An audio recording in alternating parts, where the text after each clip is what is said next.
thanks for the opportunity. I'm Gavin from Noizze. I'm here with Dark Orbit. Do you want to introduce yourselves quickly? Yeah. I'm Chad. I do the vocals. Cool. I'm Brad. I play drums. Excellent. My name's John. I play guitar. Brilliant. My name is John. I play guitar too. I'm just kidding. I'm Patrick. I play bass. Cool. Excellent. Well, excellent. Thank you very much for this opportunity. I do really appreciate it. It's lovely to meet you. How have you been finding the festival so far? It's awesome. Yeah, awesome. You amazing. just got here, or Just got here. just got here? About 2 hours ago. Yeah. Oh, okay, cool. So, have you been to Tech Fest before? Nope. Never. No. Oh, okay. So, how are you finding it so far? I've just literally asked that question, haven't I? Yeah. Well, honestly, I didn't Cool. know it was going to be inside, and Oh, so okay. I hear it was like it's going to rain. It's going to rain. We showed up, and it's all under. Like, To be fair, it rained all of this morning, so you must have just missed it. we just missed the good weather too. Oh. Someone should have told me that existed. That was a good one. Just the clouds. Where is this? Cool. Are you staying for most of the festival? Yes. Cool. So, is there any bands that you're excited to see? I want to see Fit for an Autopsy coming up here. Cool. And then I think the next hour. Yeah. Just watch I Schoenberg Automaton. Yeah, that is a bit muffled, isn't it? Cool. How'd you find them? Heavy. Always heavy. Cool. Excellent. At Noizze, we're kind of like interested in sort of like some of the upcoming bands and everything. I just wondered if you'd seen any or toured with any that you thought were, well, this is exciting. Why are they not up there a bit more? Frontier. Cool. Yeah. Yeah. They're awesome. I Cool. might have to agree with that. Yeah. Yeah, Frontier. Frontier. I like them too since I do the vocals, but. Oh, I see. I like the support. Not- It's good. not that a plug. was, I mean, that was good. Yeah. Seriously, it's There's a band from our side of the ocean named Corey Verum, Yeah. and I think that they are incredibly talented and Yeah. really deserve a shot in the spotlight, and they are fantastic. And Corey Verum in Latin means seek the truth, Okay. and so their lyrics are very driven to exploring your world and opening your mind and seeing what's really going on, and Cool. and it just goes really well with their very progressive style of music, kind of between the Buried in Me, Yeah. but a little with a little more grit. Okay. And That's they interesting. are fantastic, and we all love those guys. We play a lot of shows with them, and I just really think they deserve a shot Cool. on a global scale as well, because they are just Yeah. fantastically talented. Both guitar players, and it's just the drummer, the whole band. Cool. They're Cool. excellent. I also wanted to know if there was any advice you'd give to upcomers or people that are just starting out, just musicians and bands and things. Don't quit. Don't Yeah, we had a lot of hard times in this band, ups and Yeah. downs, and new members, and listen to people. yeah. Okay. Keep hone doing your what hone you your do. craft. Hone your craft. Persevere. Persevere. If I could put one word on it, just like Chad said, don't quit. Persevere. As long as we've been Yeah. doing this separately and Yeah. together as a unit, Yeah. it's just, man, it really has its low points. Yeah. And you have to stick it out. You Yeah. know, you gotta go through it. Member changes. Yeah. When a person wasn't exactly who you thought they were, and you feel like you're constantly rebuilding your band. Yeah. But then for the younger guys, I met a young man from France that Yeah. was talking about his band that he's putting Yeah. together, and he couldn't have been much older than 18 or 19. Yeah. But for people like that, I would like to offer that: do what you want, Yeah. do it now, Yeah. and do it proudly, instead of trying to follow the wave of what might be currently popular. Yeah. Own your shit. Exactly. Yep. And you do what is you from the get-go, and you will be far more successful and far Yeah. happier earlier on. Okay. What would you say has been some of the biggest influences for you guys as a band?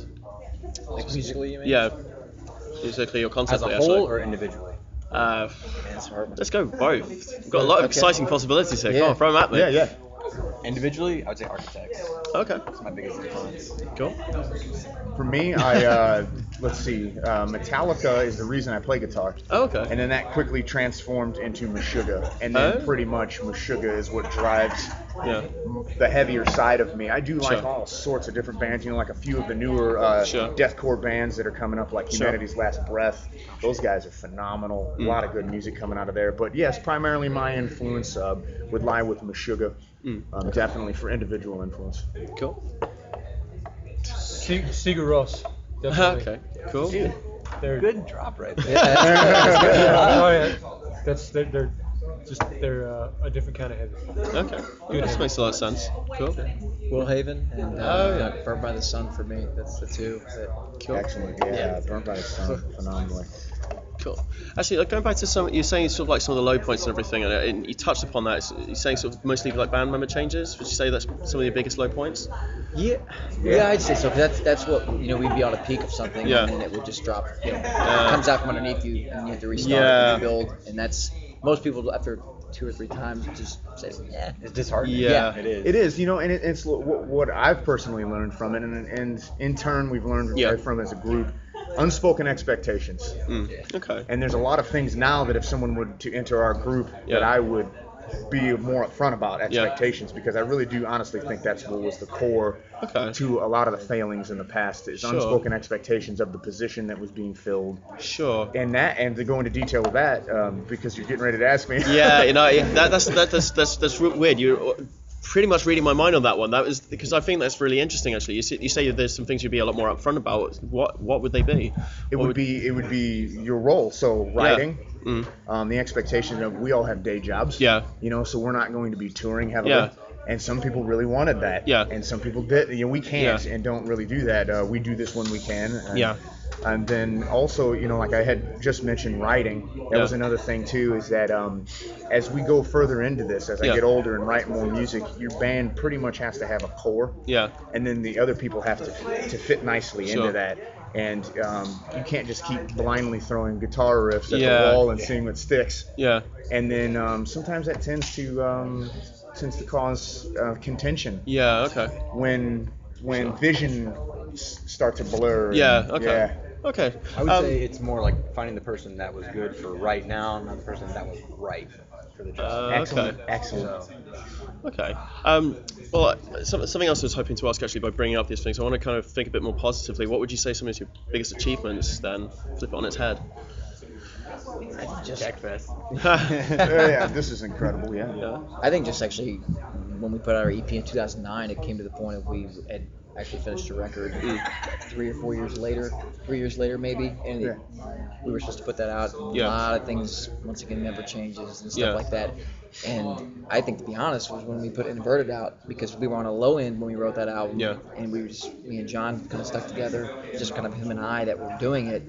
We said, let's just do a new record and just kind of like cleanse the palate and see what happens, and it kind of turned out to be a really good thing because it started kind of opening more doorways for us. So I think that to me is the upswing for us. Absolutely, it came out of and when you listen to that album, it's very dark, it's very primal, it's a lot of caveman energy, because that's the place we were in. It's not a lot of technicalities on there. We're all very capable players, especially Brad on the drums, he's just phenomenal, and then Keith, our other guitar player that couldn't be here unfortunately because of work and stuff like that, couldn't get time off, but we're both very sound. I mean, we can do some neat technical stuff, but this time we were coming from a different place, and it was very angry and dark, and so that's what's reflected on there. And that high point was that from that place we were able to release Inverted and put us out there, and then through the support through Basic Records, launch us into positions to be able to play TechFest. And it's just been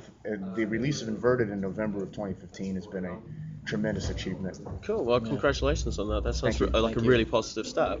I wasn't going to ask about this, but considering we've talked so much about sort of like some session members coming and going and stuff, well, not necessarily session members, but I've had a lot of talks with people recently about the idea that a lot of bands have interchangeable members, and so they come and go, so there'll be session members, and you'll find that some bands are almost incestuous with each other and things. What do you think is kind of like causing this, or is this like a bit of a trend? What are your thoughts on this? Because it's almost, because like I know growing up, I felt like there was almost like a commitment to the band. You're the band, and that's it. And now everyone's almost their own musician. If that Very makes sense. non-committal. Yeah. The ease of home studio recording kind of helps that, because you have a little catalog of your own stuff. And this goes, and a band is formed out of that. And, another band is formed out of Sunday's recordings. Sure.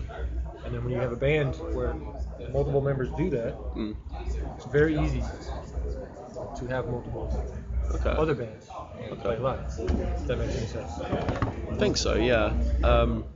I would inject too that culturally, I mean, this might seem like it's getting a little deep, but culturally, with technology and different things like that, we're becoming very autonomous. Okay. And I think that because we were in that era of being closed off in your room on Facebook, on your phone and stuff like that, that we are kind of becoming our own islands. And I think and in this day and age, in the more developed countries, in my humble opinion, we seem to be closing each other off, and then that is reflected then in the way that we express ourselves. Sure. That sense of community and that sense of oneness.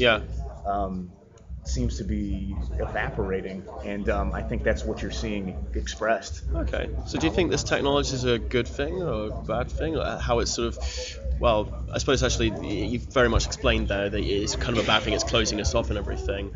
Actually, I'll pick this up with another theme, because another thing I've been talking about is the advent of the internet and how it's changing the music industry. Rather than sort of like making money from like CDs and getting the hard copies, people are doing the digital downloads. And speaking to some labels, actually, they seem to think it's a bit of a bad deal for bands. What do you think about this? You can't make money hardly selling music. You got to play shows and sell merch. Honestly, tour. It takes one guy and a group of his buddies to download your music, and then it's on a torrent website. And then it's filtered out all over the place. And you can get to them and play shows and sell merch, and then that's where you're. That's what the focus needs to be. I don't think you can really. Unfortunately, I hate to say it. I wish it was true that you could make good money off of your album, but unless some advancement maybe in that media to create more of a multimedia experience, maybe. That will revitalize that element of having the physical disc. Sure. Yeah, something like that. Okay, cool. So, in terms of sort of like genre classification and everything, what are your thoughts on this? Is this a good thing? This is a bad thing? And I also want to pick up on the idea of that there seems to be almost like an elitism between death metal and deathcore and things like that. What are you guys' thoughts on this? I don't know. I mean, people want genres just so they know before they listen to a band, okay, what should I expect? But then it's going to be subjective anyway, so someone's like, oh, this is a deathcore band. It's like, well, no, I think it's more of like a core band. So, I mean, I don't think it's a bad thing, but at the same time, it's still subjective, so it's not going to...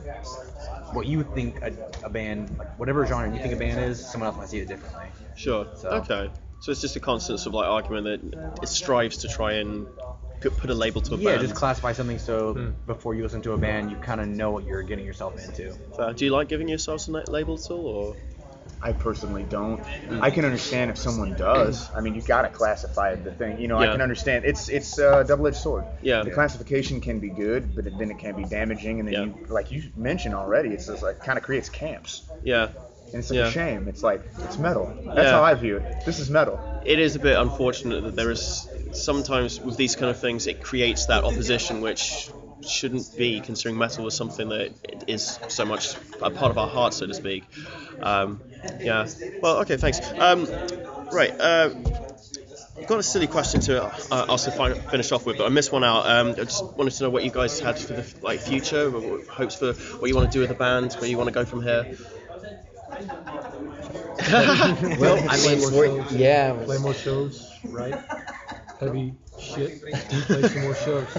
We're in the process of already working on our second record, and it's a lot more in depth, a lot of new ideas, kind of concept-like, concept inside of concept. It's going to be a lot of work on our end, but we were really, once we get back, we're going to start really kind of pushing forward with it. We don't want to stop. We had too many points in our career, at least with this band, that we did stuff and then we sat on it because of member changes or because we just were sitting on it for no reason. And it kind of killed the upswing. We don't want to kill that now. Now that we opened the doorway, we need to start getting stuff out again, because we have a lot of ideas because of the success and because of how the songs we came up with. It opened up more possibilities for us of ideas of what we wanted to do next. But why sit on them when eventually you don't end up putting that stuff out, and you kind of need to. I think you need to put things out kind of like bands used to do back in the day. It was every year or 2 years, that they're putting stuff out. So we don't want to wait, because it's going to take us a little bit to get it kind of right. It's like all that's happened recently has kind of built up an excitement and a momentum, and you keep striving forward with that.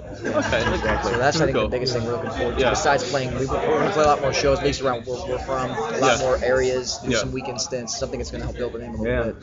Cool. And then, as the primary writer of the band, I will give a little taste of what's to come. without giving it all away. But like I'd already mentioned, Inverted is very visceral and very primal and basic. Sure. And this time we are going to let out a little more of that technicality. We're going to add another layer. We're going to add another element to prevent from rehashing the same formula over and over. Sure. There it is. Blast beats. You gave it away. No. But and other elements we're going to, and I'm very excited to try to start to inject that. Of course it will sound like a Dark Orbit, our version of it, but it's going to be cool. I'm very stoked to get involved with a little more technical work and letting some of my musical theory side of me come out and stuff like that. We threw it in 4-wheel drive now. We're just going mud. We're going mud. Cool.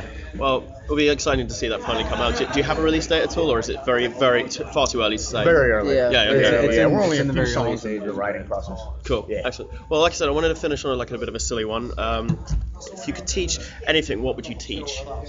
Being a teacher. Awesome question. That is a really cool question. History. Yeah. Cool. Any particular part of history? World War II. World War II. Okay, that's interesting. You get along with my father. He I constantly am your watches. father. He constantly watches World War II stuff and talking about it. Wow. Never heard about that. Yeah, I've never had to think about that. Not to rely on traditions. Okay. Do your own thing, stay independent. Do what you want to do, find good hobbies that make you happy, and don't stop doing it. Are we talking life lessons or like if we were teachers? I was thinking view of teachers, but I suppose I didn't really think about it. And I'm still thinking very hard. I'm a little too deep. No, you're good. I was thinking the same thing. If it was a subject, astronomy, because I love stars, planets, stuff like that. But on the other end, I would teach kids to keep dreaming. And don't listen to anyone else. I have 2 kids, you know what I mean? Yeah. They can do whatever they want, and no one's going to tell them any different. So that's, I was saying the same thing. So, you know? You guys making me seem all vapid over No, here. it's No, I did actually mean sort of like subjects and everything, but I totally missed that interpretation. That's cool. No, that's fine. You've exposed the flaw in the question. That's fine. Scuba gear here.